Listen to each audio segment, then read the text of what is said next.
Ce poison a fait que certains ont violé leur sœur de sang. Ce poison a fait que même une fois il est arrivé qu'un homme, il est rentré chez lui ivre et il a dit à sa mère, je veux commettre la fornication avec toi. Elle lui a dit, mon fils, tu es fou. Et il est rentré dans la cuisine prendre un couteau, il lui a dit, si tu refuses, je me tue. Cette mère qui a de la miséricorde dans son cœur a refusé que son fils se tue. Suite à quoi cet enfant est parti forniquer avec sa mère. Il a forniqué avec sa mère à cause de ce poison. Le lendemain matin, quand il s'est réveillé de cette ivresse, il s'est rappelé de ce qu'il a fait. Il est parti prendre un bidon d'essence et il s'est brûlé. L'alcool est la mère des vices. On se doit de mettre en garde fermement toute notre communauté, les musulmans et les non-musulmans, car nous voulons le bien pour tout le monde. Pour tout le monde. Tout ça à cause de quoi? De cette maudite boisson. Et ça commence par un verre, et une bouteille, et un plaisir dans une soirée, une deuxième, une troisième, une quatrième, jusqu'à devenir accro. Et après on dit normal, adi. Je fais rien de mal, je rigole, je délire. Et regarde les délires, ils mènent à quoi à la fin? Regarde les délires, ils mènent à quoi à la fin? Regarde les délires, ils mènent à quoi à la fin?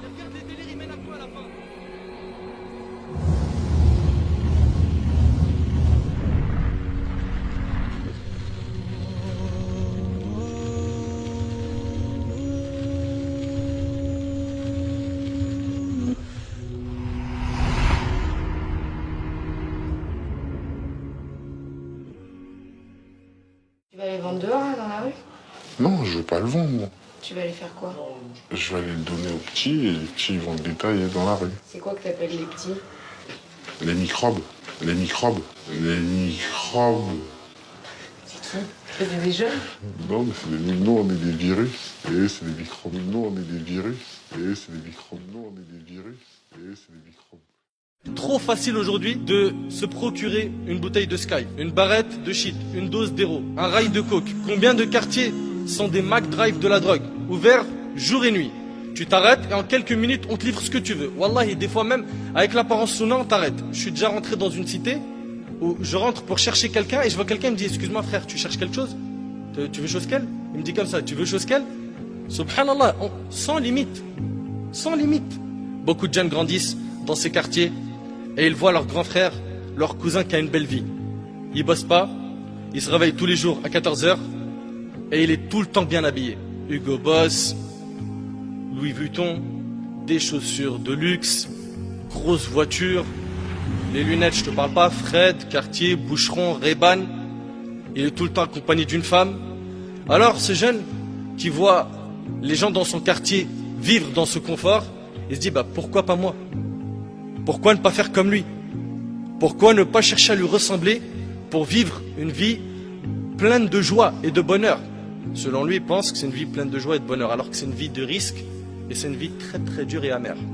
Ce qu'il veut, c'est devenir comme les types du film La Haine. Il veut pas se casser la tête à étudier, à travailler. Il est intéressé par l'appât du gain facile. Aujourd'hui, on a même des rappeurs, des chanteurs de reggae qui incitent à la consommation de ces poisons dans les morceaux que les jeunes écoutent en boucle malheureusement. Les jeunes deals, tout le monde le sait et tout le monde se tait.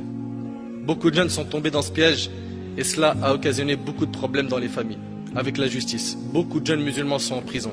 Beaucoup de mamans pleurent et font la queue en prison pour voir leur fils au parloir qui les a fait souffrir par ces bêtises. C'est la dure réalité, mais la pure vérité.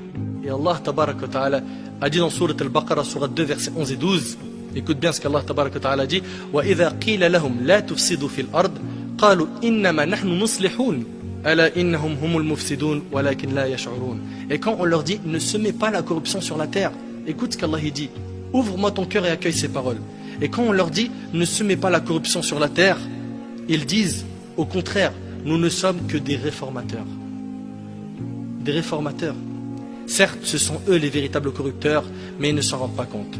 Mon frère, en Allah Azza wa Jal, ta vie dans le haram ne va que multiplier tes angoisses et tes épreuves. Crois-moi sur parole, loin d'Allah, tu ne trouveras pas le bonheur, tu vas même t'étouffer. Écoute ce qu'Allah subhanahu wa ta'ala dit sur ceux qui sont égarés du chemin d'Allah. Allah Azza wa Jal a dit dans Sourate Al-An'am, Sourate 6, verset 125, et les paroles d'Allah sont véridiques. Il n'y a pas plus véridique qu'Allah tabaraka wa ta'ala. Écoute bien, Allah a dit, فَمَنْ يُرِدِ اللَّهِ أَنْ يَهْدِيَهُ يَشْرَحْ صَدْرَهُ لِلْإِسْلَامِ وَمَنْ يُرِدْ أَنْ يُضِلَّهُ يَجْعَلْ صَدْرَهُ ضَيِّقًا حَرَجًا كَأَنَّمَا يَصَّعَّدُ فِي السَّمَاءِ كَذَلِكَ يَجْعَلُ اللَّهُ الرِّجْسَ عَلَى الَّذِينَ لَا يُؤْمِنُونَ. Et puis quiconque Allah veut guider, il lui ouvre la poitrine à l'islam. Le chemin de la guidée, c'est quoi? C'est le chemin de l'islam.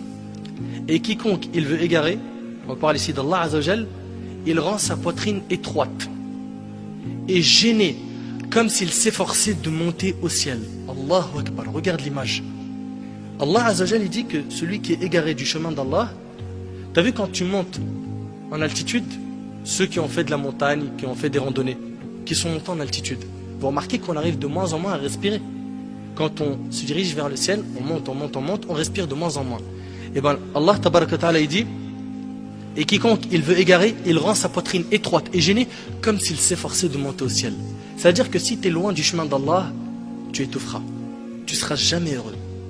Jamais. Impossible. Wallahi impossible. C'est Allah subhanahu wa ta'ala qui le dit. Tu vivras des moments courts, éphémères de bonheur, mais pas le bonheur même. Le vrai, celui de la foi. Celui de la foi, tu peux le goûter qu'en te rapprochant d'Allah Azzawajal. Qu'en t'écartant de ce mauvais cercle que tu fréquentes. Qu'en délaissant toutes ces substances, cette mauvaise fréquentation et ces mauvaises habitudes. Akhi, un jour, cette vie aura une fin. Et soit tu seras au paradis, soit en enfer.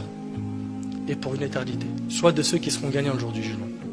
Soit de ceux qui seront des habitants du paradis. Et pas de ceux qui seront des habitants de l'enfer.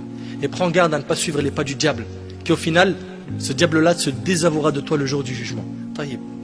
Sûrement tu es en train de te dire comment faire pour sortir de ce gouffre. Je suis dans une bande, je travaille pour un gros dealer, je suis son petit, ou bien j'ai goûté à trop d'argent. Comment faire? Comment est-ce que tu veux que je me débarrasse de tout ça?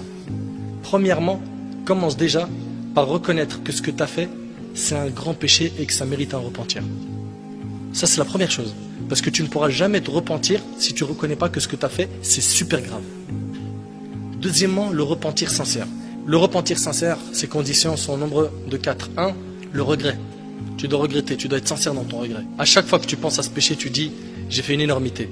Tu regrettes ce que tu as fait. 2. Que tu te détaches immédiatement du péché. Tu vendais, tu dealais, tu consommais de l'alcool, de la drogue, la cigarette, tu te repens. Tu te repens, ça veut dire que tu regrettes et tu te détaches immédiatement du péché.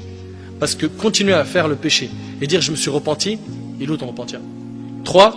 Être déterminé à ne plus jamais recommencer le péché. Et ça, c'est très dur. Parce que certains regrettent, se détachent, mais ils disent, si l'occasion se présente, où on peut, petite dahka, soirée, shit, alcool, pourquoi pas? Donc il n'est pas déterminé à ne plus le refaire. Et donc les conditions du repentir ne sont pas réunies. Le repentir, c'est pas une parole. C'est dur, c'est un travail du cœur, c'est très dur. 4. La restitution des dépôts aux ayants droit. Si tu as volé quelque chose, tu as pris des choses qui ne t'appartiennent pas, tu dois les rendre à leur propriétaire. Ça, c'est les conditions du repentir. Et si tu te repens, je t'annonce une bonne nouvelle. Le prophète alayhi salatu wassalam a dit celui qui se repent du péché, c'est comme si il ne l'avait pas fait. T'imagines? Encore mieux que ça, Allah tabaraka ta'ala dit sauf ceux qui se repentent, croient et accomplissent de bonnes œuvres, ceux-là, Allah changera leurs mauvaises actions en bonnes. T'imagines? Garde espoir. C'est-à-dire que avec tout ce que tu as fait comme péché, comme énormité, si tu as fait du meurtre, si tu as fait des braquages, si tu as violé, si tu as bu, si tu as fait plein de bêtises de ce genre, sache que le repentir, non seulement il va effacer tes péchés, mais mieux que ça encore, il va les transformer en bonne action. À condition que tu te repentes sincèrement. La porte, elle est toujours ouverte. Profite, fais en sorte de vivre une vie propre et halal, et sache que le bonheur se trouve dans une seule chose, c'est l'islam, ta religion. Et je demande à Allah Azzawajal de faciliter à nos frères et nos sœurs qui sont tombés dans ces fléaux qui sont l'alcool et la drogue, de se repentir sincèrement, de revenir vers la raison, de revenir vers le chemin de la droiture. Et si on a été un petit peu sévère dans ce dars, wallahi, c'est parce qu'on veut votre bien. On a peur que vous finissiez dans les feux de l'enfer. On a peur pour vous, wallahi, on a peur pour vous. Donc remettez-vous en question et sachez que celui qui vous parle, il veut votre bien et Allah en est témoin, et qu'Allah subhanahu wa ta'ala accepte nos œuvres et nous facilite la réforme. وأسأل الله سبحانه وتعالى أن ينفعني بما قلت وأن ينفعكم بما سمعتم هذا والله أعلم وبارك الله فيكم والسلام عليكم ورحمة الله.